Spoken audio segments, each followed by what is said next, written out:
Hey everyone, welcome back to the Wise Mindset Guy podcast, the podcast where we dive into all things mind, behavior, and the stuff that keeps you awake at 3 a.m.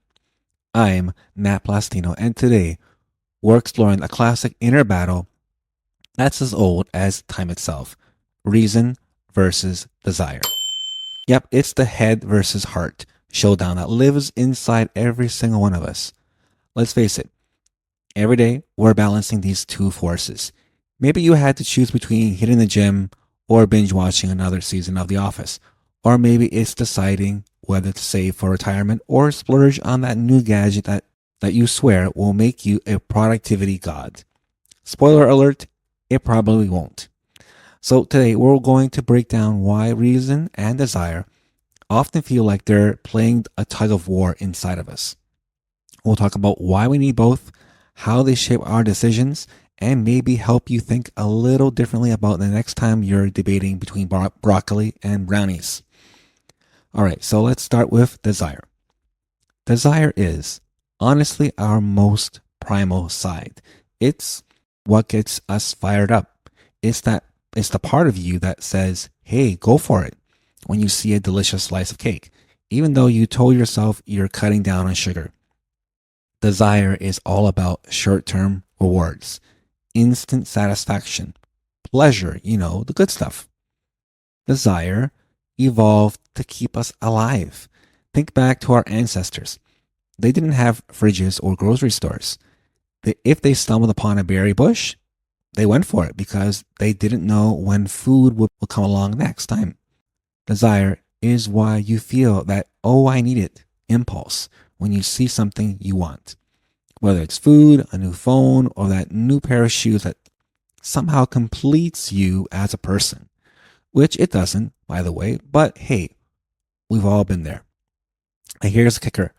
While desire gets us what we want, it doesn't always get us what we need. And that's where reason comes in. Reason is that sensible, responsible voice that says, "oh, do you really need that fourth coffee of the day?" Reason is future-oriented. It's the part of your brain that considers long-term consequences, pros and cons, all the stuff that keeps us, functional adults. Here's a fun fact.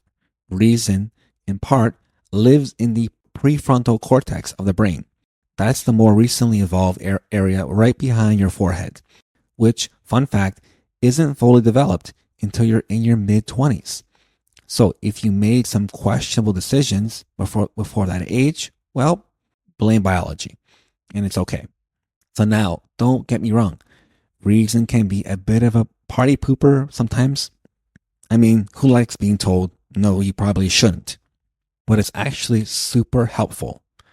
Reason keeps us from doing things we regret later. It's the thing that stops you from saying, "hey, maybe I shouldn't buy a motorcycle with my last paycheck," or maybe eating an entire pizza before a big meeting isn't the best move. So here we are, caught in the eternal tug of war between reason and desire. And what makes it tricky is that both have a point. Sometimes you need to let loose, have fun, and enjoy the moment.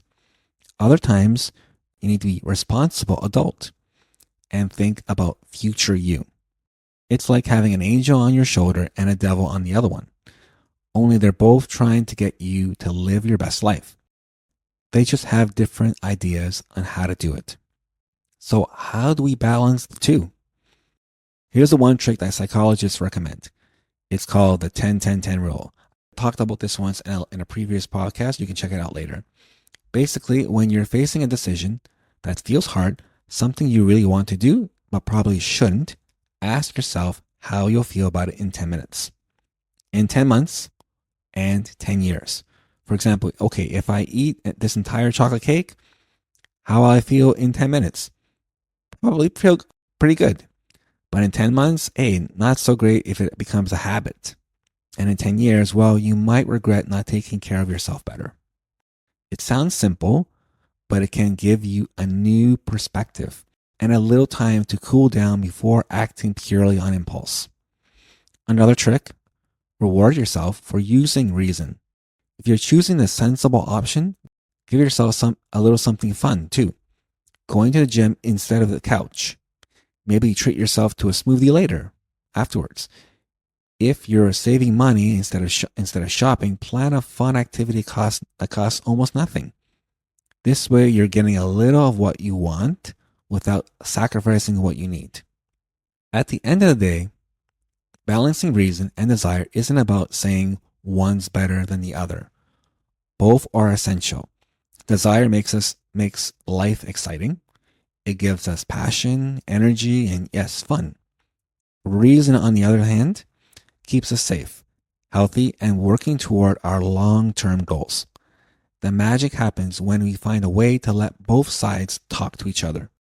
So the next time you're standing in front of a tempting dessert or faced with a big decision, just remember, you don't have to let reason or desire totally take over. You can find a middle ground. Think of it like a team sport where both players want to win, but they've got to work together to get the best result. Thanks so much for joining me today on this little journey through the mind.